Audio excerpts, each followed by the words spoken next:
Instagram has helpfully reminded me recently that it's been over a year in fact, since I first started doing YouTube. So I thought I would commemorate that by doing a video, because the first ever video I did was about Amélie Nothomb and her autobiographical novels. So I thought I'd make this video about another one of her novels, which is called Sulfuric Acid, which is probably one of my favourites. It's one of the first one of hers I read. I think it was released in 2005, I believe, and it left a big impression on me. So yeah, this is today's novel, Sulfuric Acid by Amélie Nothomb.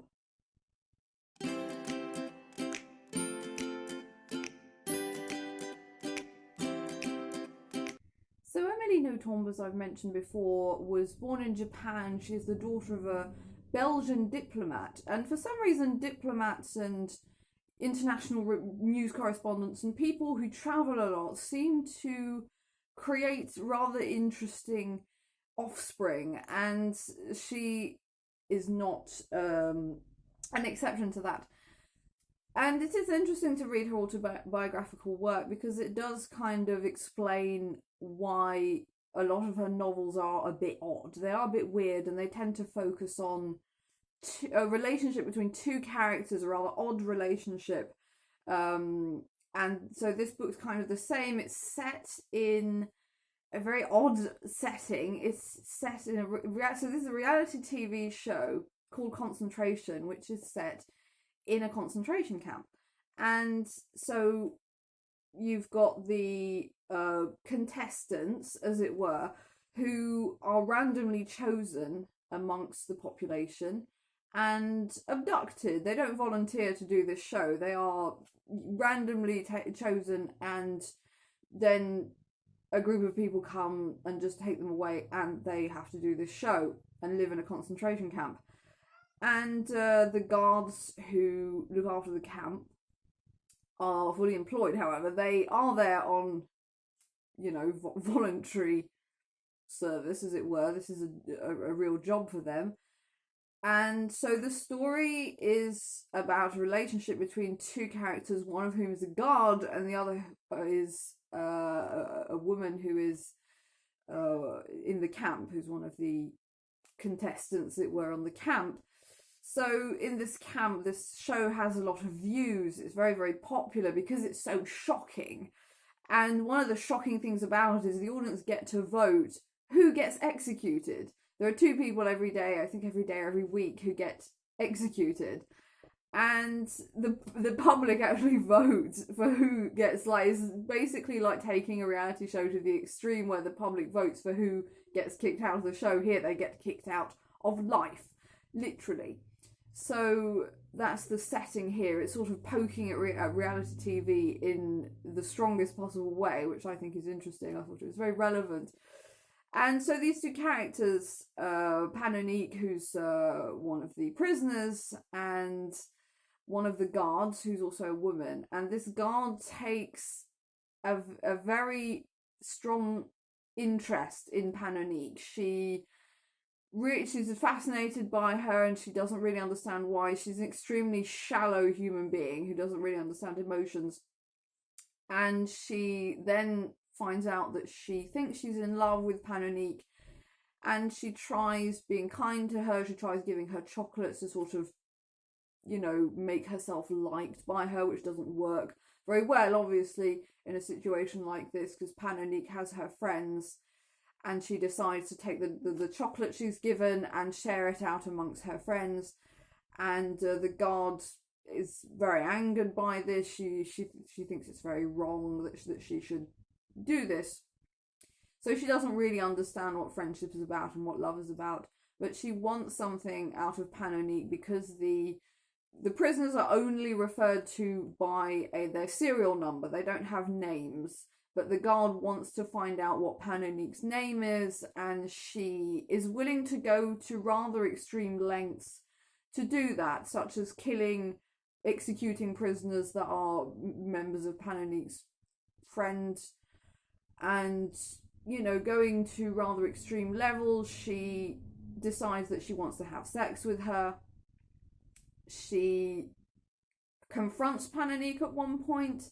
At night, I think she sneaks her out and says, look, if you do, perform sexual favours for me, then I will be nicer to you. And Pananique says, well, no.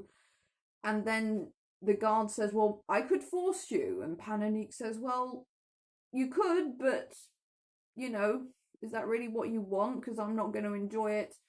And she forces the guard to kind of rethink her entire mindset about everything. And that's when we get to the point to why the book is called Sulfuric Acid. It's a very interesting story. I did really enjoy. I like anything that kind of pokes at popular culture. I mean, this is poking at it in a very kind of provocative way, because this is very dark. We're talking about a concentration camp, about people getting executed, and this is all being shown live on TV, and hundreds of thousands of millions of people watch it because it's so very shocking, and so it kind of prompts people to watch this thing, to see what it's about. So Amélie Nothomb is brilliant at creating these novels that are not very long, as you can see, but are extraordinarily intense. Like, there's a lot of stuff goes on. It's very, very emotionally packed, and as I say, it's usually just two characters that are involved, and this is between Pananique and the guard, and there are other characters, obviously, but it's mainly two characters involved with each other in a very odd way. So yes, this is Sulfuric Acid by Amélie Nothomb. So that's it for me today. I hope you enjoyed that, and I will come back. I must do more videos about Amélie Nothomb because I really do love her work, and she has a lot of work to be looked at, because she writes a novel every year, and since probably about 30 years, there are about 30 novels. Some of them are here. I haven't finished sorting out all my books. I haven't got any shelves yet. So yeah, I have my books are all piled up over there by the wall, and my boyfriend's freaking out because there's so many of them. He fears that the floor is going to give in.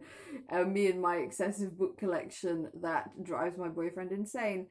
But there is some good news, because he found out, because he's obsessed with insulation, and he found out that books can be used as heat and phonic insulation. So if you have a lot of books and you want to defy Marie Kondo's telling you to throw them out, then make a big bookshelf, put it on a wall that's not very insulated, and say, yeah, this is my insulation. It certainly works for me. Now, whenever my boyfriend complains about my books, I just say, just view them as insulation. This is all insulation. Insulating the walls is what I am doing by buying in excessive numbers of books. So yes, that's my life at the moment. I have moved house, I have a new job, and I have insulated my walls with books. I'm in the process of doing it anyway. So yeah, that's all from me today. I will see you again soon. Bye bye.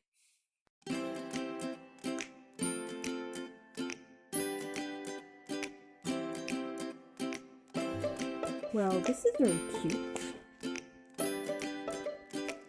What's going on here? Hello? Hello, baby. Hello. Aww. You are so cute.